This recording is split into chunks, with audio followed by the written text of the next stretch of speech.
Hello, everybody. Buddy Webb, Midland, Texas. Sitting here on Facebook tonight. Story come across my news feed, and very sad. Here, I'm gonna show you that. That's what I shared here, and then I did a little write up, and I titled it, "Do we have serial killers in Midland, or a serial killer in Midland?" And here's from the Midland Crime Stoppers, and of course, I see when they share something. Please share here. We need your help in locating a missing person. The complainant advised that in December of 2019, his mother, Kimberly Kelly Bowling, 57, flew to Midland to meet an unknown male that she'd met online. The complainant states he last spoke to his mother in December when the phone conversation was cut off. The complainant continued to attempt to contact his mother since then without success. And there's Crime Stoppers, and they tagged all our news services here, and which is kind of interesting. I could talk about our news services here, but anyways. The first thing I thought about is like, wow, this is the third one that I know of that has a woman has traveled to Midland and never been seen again. I mean, I'm going, hey, I'm seeing a pattern. Are you seeing a pattern, as in we have a serial killer here in Midland? And I got a feeling, looking at some of these cases, it's connected to the prostitution crime ring that's involved in the underground parties, the murder of the young girl, the murder of the last homeowner who tried to kill me. I mean, it's all connected. Is what I'm suspecting. Here, I'm gonna do little write-up I did here. I said, this is the third woman that I've heard of traveling to Midland to never be seen again. And we don't want to forget the remains of the young girl found outside of Midland in 2013, for which there is a Crime Stoppers. I believe she was the girl that my friend told me about being murdered at the 2010 Old Show party, which happened in the underground homes near my home. How long is this going to last before we get real law enforcement to expose them underground crime centers and arrest these killers? In 2018, Caitlin Marie Dennison met a man in her hometown, Reno, Nevada, and flew back with him to Midland to never be seen again. I made a video about this because my home healthcare nurse, Melissa Gibbs, told me about this wealthy man from Midland that would take a group of girls to Reno every year. And I suspected that she was telling me it was connected with sex trafficking. That was right after I shot in 2012. In 2019, I think that might be leads for this missing person. Anyway, in 2019, Crystal Hall was said to have met an individual online. A lot of this I copied and pasted, who said he would help her get into the military and send her a ticket to Texas. She took a Greyhound bus from Altoona to Midland. I think she was maybe from Pennsylvania. His name may have been Justin or Justice. Crystal had contacted the father of her children, saying that she was scared, which both Smith and the children's father agreed was unlike her because she wasn't afraid of anything. Crystal also told him that she believed that she was potentially going to be involved in sex trafficking. That's what I'm saying. As she was with 4 men and 4 women, and the women were not allowed to talk to each other. It was relayed to Smith that Crystal did not know where she was at or an address, but that when asked, she sent the children's father a photo of a dirty window, making the photo unclear. It appeared that she was in a trailer park of some kind. And so you got 2018, Caitlin goes missing, comes to Midland, meets somebody, comes to Midland from Reno, and never seen again. 2019, Crystal Hall meets somebody online, comes to Midland, never seen again. And then we have this one tonight, and this one said it was in December of 2019. I mean, it is just amazing. And so I'm going to go through here, and show you what I posted on my comments here. And this was right from, I think it was Charlie's Project, actually, or one of the write-ups that was seen on the internet. Copied and pasted. It said Dennison lived in Reno at the time of her disappearance. In 2017, she met an unidentified man from Midland. And 6 months later, on January 9th, 2018, she flew with the man to Midland. Before she left, she didn't tell her family any details about the man, such as his name, what he looked like. She would later tell her sister, "This guy makes me scared for my life."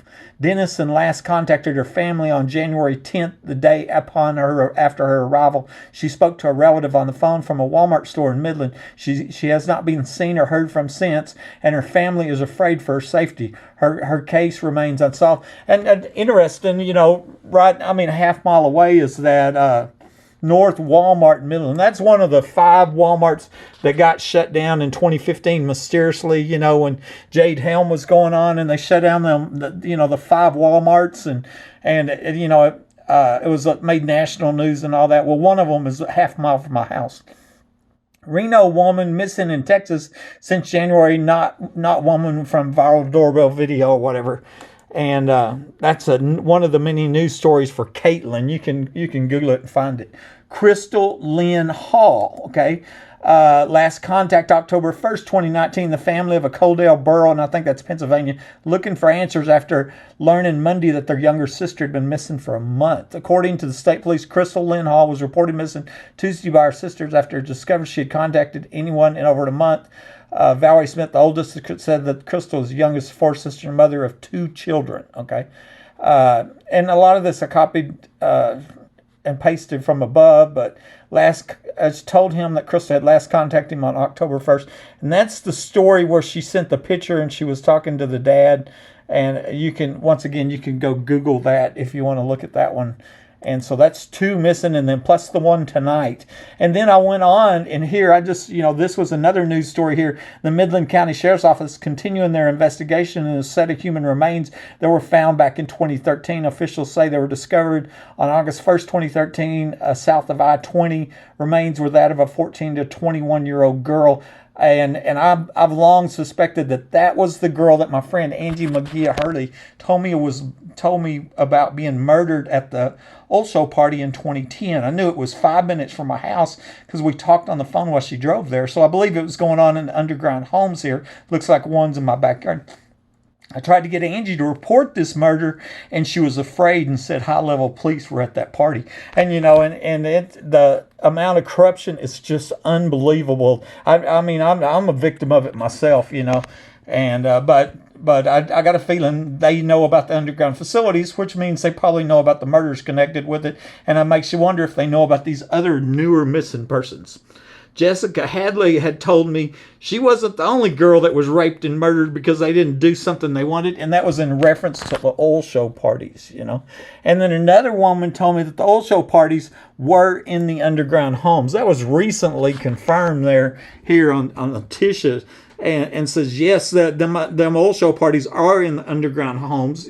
Underground homes, multiple people have said we're here near my home. I mean, it looks like you see one on Google Maps right now in my backyard, This guy, he says, I remember hearing of these secret huge parties, right? And that, of course, the underground. Jessica says she wasn't the only girl raped or murdered. That's the key. That's the one I was talking about. I mean, especially we got multiple missing women here. And then my friend Victoria describing to me a friend of hers that was brutally raped at an Old Show a few years ago. And that's what she's telling, how dangerous, how infamous them Old Show parties are. Not saying these women are, connected with the Old Shows, but it may be the same people that were forcing the little girls to prostitute at the underground Old Show parties are the same ones are luring women from out of town that are never seen again. That's what I'm saying. The woman told me there were 4 3-bedroom homes buried 25 foot deep, cost over $1 million a piece. This is where it's believed the famous Old Show parties were held. And I'm not going to play that again. I do it many times. It's on my YouTube, and I played it in many different videos. I reported a DHS agent because I suspected that he was working with the crime ring involved in the underground parties and murder. This is a real recent video, and I think a very big video, because I included evidence in there showing where I believe that he tried to talk me into moving. I believe he's working with the crime ring, trying to terrorize me into selling my property. That's a violation of the Hobbs Act, but I think that's real clear. The evidence is real clear. And then when I showed him where I believe the human trafficking murder tunnel was, that maybe has the DNA evidence of that little girl that got murdered at the underground Old Show party. Well, 2 weeks later, the ground was dug up and concrete was poured. And so now it's suspicion there was tampering with evidence in capital murder. It's very serious. Very, very serious. Okay. And it may be connected to multiple murders because we might have a serial killer here, or serial killers. And these are the former secret police that had accidentally caught themselves on my security camera after I'd survived the murder attempt, and that I had to pay to get identified. I believe they're also connected with the underground parties, and I strongly suspect they know something about the young girl that was murdered at the 2010 Old Show party, which Angie told me about. And this is a just amazing video that they, you know, I had just been ambushed and shot, somebody under my home, and you'll see in these pictures where planting the evidence, and you know, and they're falsifying police report, they're staging the crime scene of this murder, and it looks like 5 police officers were actually under my home, came into my home from a now removed trapdoor entrance the ex-wife had already told me about, and the evidence shows I was shot from. It might have been police that tried to kill me in my home, which means maybe they killed the guy there before me. Maybe they're the ones killed that little girl at the Old Show party, you know. I mean, maybe that explains why nobody's been arrested. Maybe we have a police officer or police officers that you know, are serial killers, you know. I mean, something's going on here, right? You know, and our press is hiding the information from the public. I made this video last October. This is the next one, when I found about the second woman that came to Midland. Okay, and so that's called Missing from Midland there, and you know, the link is here. It's on my YouTube channel. A half block away, and then.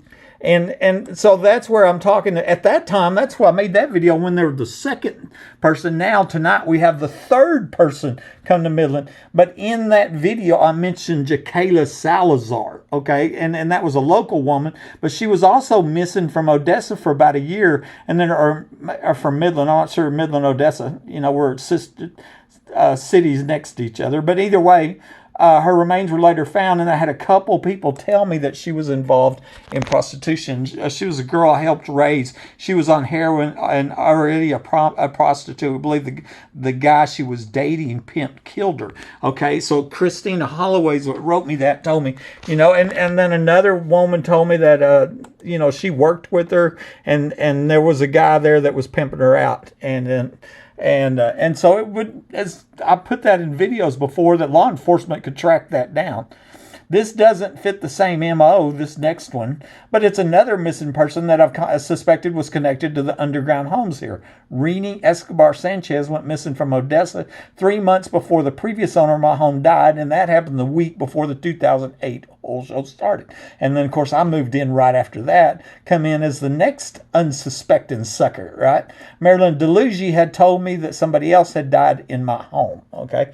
And so that, you know, somebody else died here besides Mike Lawhon. She told me twice Mike Lawhon did her. So, I mean, that's an interesting story. There's a video on it, Missing Man, Rini Escobar Sanchez. And this guy, Aaron Packelhofer, asked me if I knew the names of the 4 people who had been murdered, died in my home. And I've long suspected that Rini Escobar Sanchez may be one of them. So it's another missing person here that I think is connected to the same ring, maybe murdered by the same people. You know, I mean, think about that. He asked me, you know, if I knew the names of the 4 people, and then they ambushed and shot me. I was going to be the 5th person, right? You know, once again, do we have a serial killer in Midland? And, you know, and I think maybe the key to the whole thing, I believe that exposing these underground homes may lead to solving multiple murders and stop some killers, you know? And so all these people, you know, documented, recording, screenshots. The guy running for sheriff, you know, confirmed them underground homes were here. He said our last sheriff used to hang out in them, you know?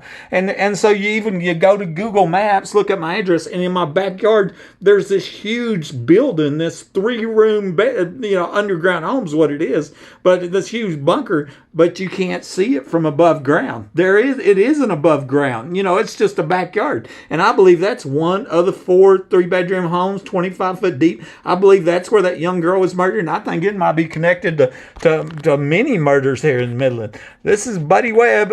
Y'all share this. Talk to you later. Bye.